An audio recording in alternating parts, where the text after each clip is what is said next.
Hey all y'all, welcome back to my channel. My name is Carrie. This is where I talk about knitting and making and my life in fiber.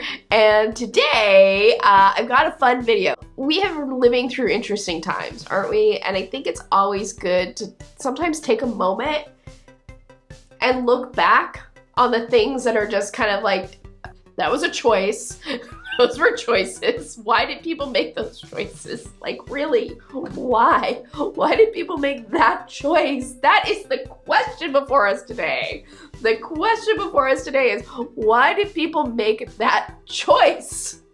I'm going to do my Crimes Against Fiber 2021. This is the first time ever I'm doing it.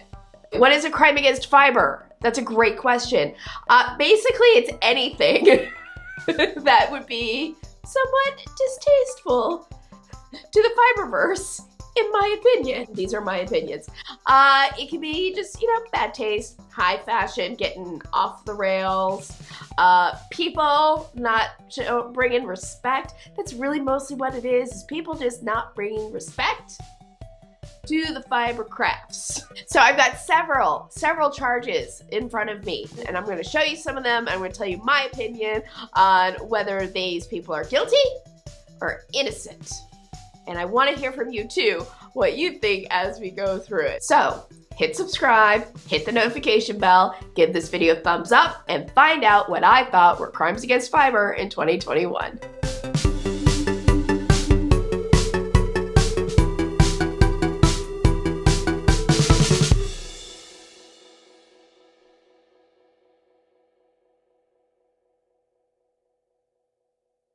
This is gonna be my judge's robe here today. It's not. This is actually the Amberine wrap by A.B. Snell that I finished. I'm loving it so much. I love it so much. I will definitely have a link to this down in the description box. But anyway, as we go into this is something I do want to say right up front. Yes, there might be some mild roasting of some things, but it is all meant in good fun, and I don't want to throw any independent designers under the bus. This isn't going to be to hurt anyone's feelings. This is just to take kind of a playful look at some of kind of the more interesting things, some of them in good taste, some in not, that I saw around the intertubes in relation to fiber this year. It was October, and I was on Twitter, as I am every day. I'm always on Twitter. You can always find me there. All my social media handles, by the way, are now at Carrie CraftGeek. So you can find me on Instagram, Twitter, Facebook, and hey, look, I got that social media plug-in. Whoop, whoop. Anyway, I was on the Twitters, and this came across my feed, and it was like, what? What? And you're like, Carrie, is that an upside down sweater? And my answer is, why, yes, that is an upside down sweater. It's from Mont's. It was originally retailed at $1,090. It's currently on sale at $650. And it is called the Upside Down Floral Intarsia Patch Sweater. It's made from pure cotton. And I'll just say that cotton deserves better than this. I mean, it's just... All right, first of all, even if the sweater was right side up, let's just be honest, even if the sweater was right side up, it's tragic. Like, this is something I feel like would have been found at you know what I imagine? I imagine Fargo when I see this sweater, and I imagine it right side up. And I imagine that this is what the wife who gets kidnapped, this is what she would have bought at Dillard's. On clearance, and just thought, oh, that's a comfy sweater. It just has that feel of 1980s Midwest knitwear. That's just tragic. I don't think that turning it upside down is helping the situation. It doesn't ironically improve the tragic sweater that it's based on. And the biggest crime of all is that the original price tag was $1,000. Look, I understand that high fashion often is about paying an exorbitant amount of money to wear things that are kind of silly as a matter of like a status symbol, but I don't think that's what this is doing. So yeah, I declare that this sweater is guilty of both bad taste and being overly priced.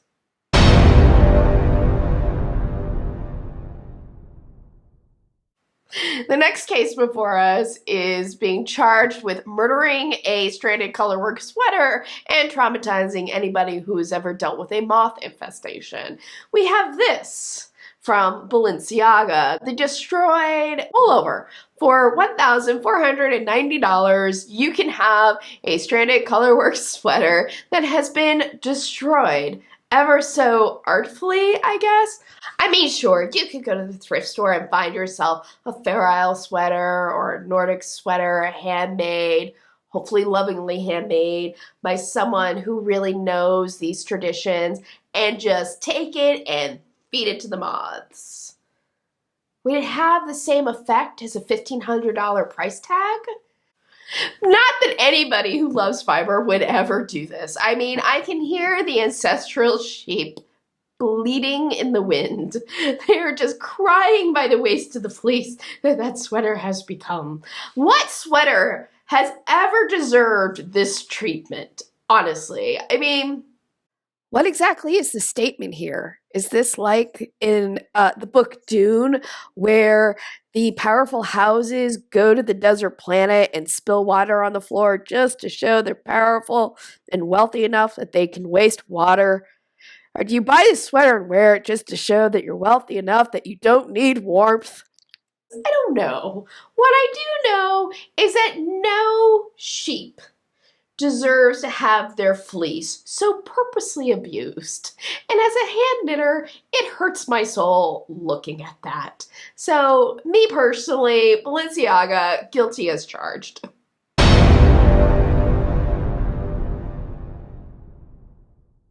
I don't even have to present a case. Right now, I'm going to just say that this situation is absolutely guilty of murdering a cabled sweater and parading its corpse on British television. Oh my God. So somebody decided, I know what I want to do. I'm going to take a hand knit cable sweater. I'm going to cut a giant circle around it. I'm going to rotate that circle, and then I'm going to mend it in blue. So it's really, really apparent that I have done all this. Why? What's the statement? What's the purpose other than to hurt hand knitters everywhere? I feel like I'm using that phrase a lot. There has been a trend the last few years to have visible mending. Clothes historian and mender Kate Sekulas, hope I'm pronouncing that correctly, says mending has always been essential, and the way we're bringing it back reclaims an invisible labor throughout history, turns it on its head, and makes it a new art form.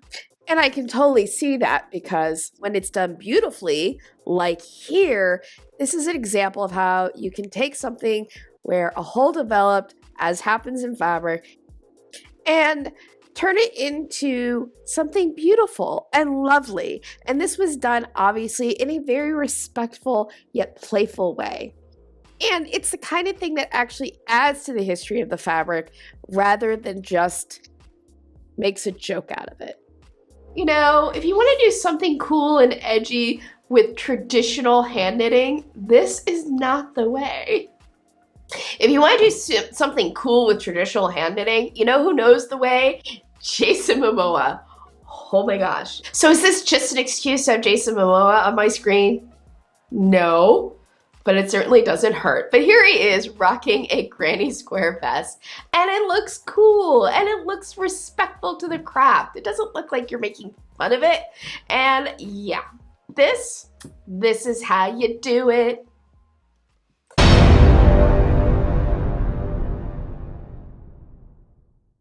So this next piece, basketball player, he was having some fun with the sweater. Oh my God. Oh my God. I mean, this is the classic example that you can now use for when you need to say, this is what happens when you don't swatch. Like, I mean, he's a basketball player and it's too big for him. I mean, what the heck? But you know what? I'm actually going to give this a pardon because we need good examples of how not swatching can go bad. And this perfectly exemplifies it. And maybe that was the designer had that in mind. Maybe the person who designed this sweater knows knitters, knows the jokes about not getting gauged, not bothering to gauge, and it's like wanted to make a statement about it. And if that's the case, which I really hope is the case, well done. So I'm going to pardon you because even though the sweater is a crime against fiber, I think it serves a community purpose.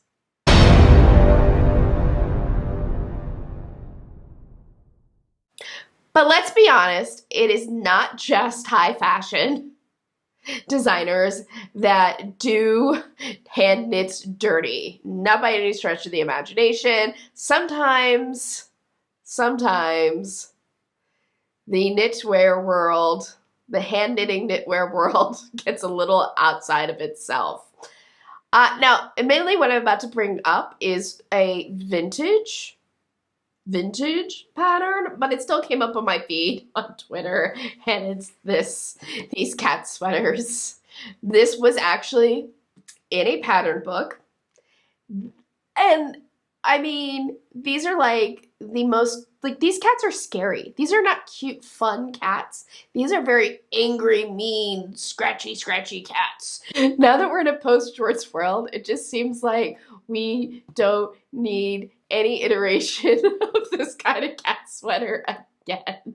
Like, that just, I feel like those cats are gonna haunt my dreams.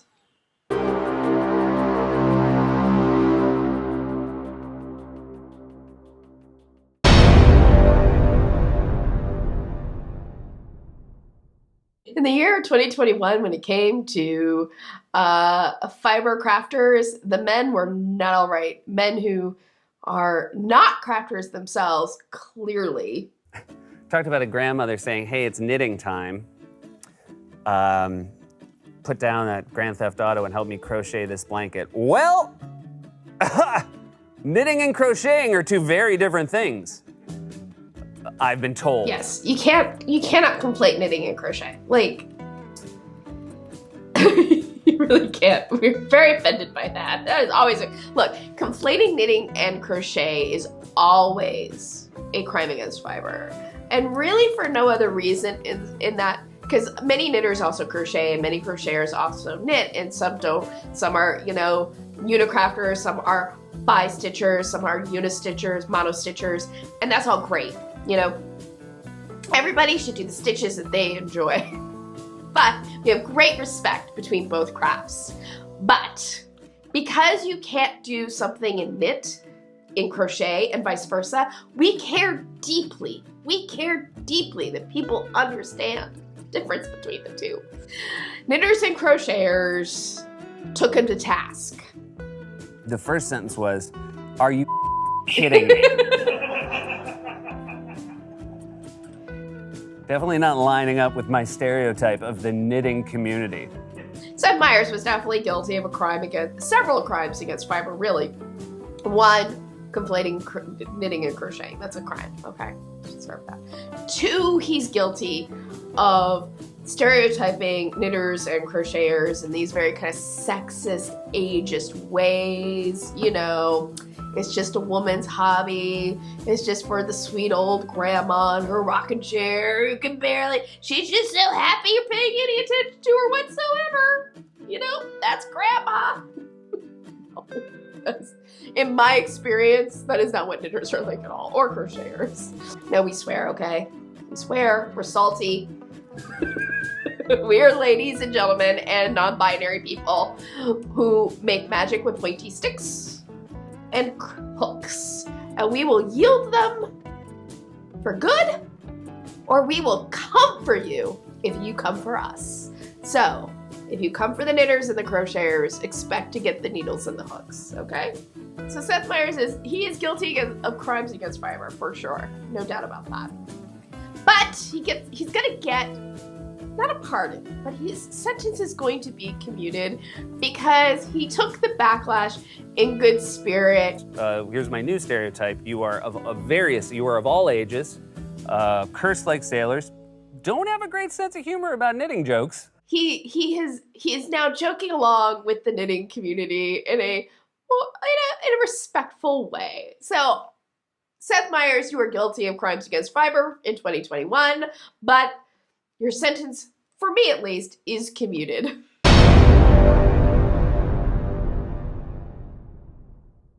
The person whose sentence will not be commuted is somebody on the Twitters, who learned the hard way that you do not with knitters. So somebody thought this tweet was a good idea. Girlfriend brought me to the yarn store where I witnessed firsthand that lady incels are peaceful, dignified compared to their male counterparts, totally surrounded by women who haven't had sex in years and never once felt unsafe. Oh boy. Oh boy. Oh boy, did the knitters and crocheters come for this dude. I mean, like, so much sexism, so much ageism in one tweet. It's hard to actually comprehend. I'm going to keep this video PG-13, so I won't get into all of the responses to this, but let me just say that many people on knitting Twitter were happy to go in and let this guy know that knitters have enjoyed themselves in many facets of their life. It's not just fiber and hooks and needles that bring us joy. So there it is. There is my list of crimes against fiber that I saw in 2021. Some people got pardons. Some people were exonerated. Some things remain a problem. I would love to hear from you. I would love to hear your opinion on what you think that I showed today. Do you think these were crimes against fiber? What do you think is a crime against fiber? What are some things that you saw that you thought, huh? I would love to hear about it down in the comments below. I hope that you enjoyed today's video and it gave you a bit of a smile. If so, please make sure to give it a thumbs up, share it with your friends. Liking videos, sharing videos, commenting on videos are all great ways to help support my channel and get the word out there that this space exists.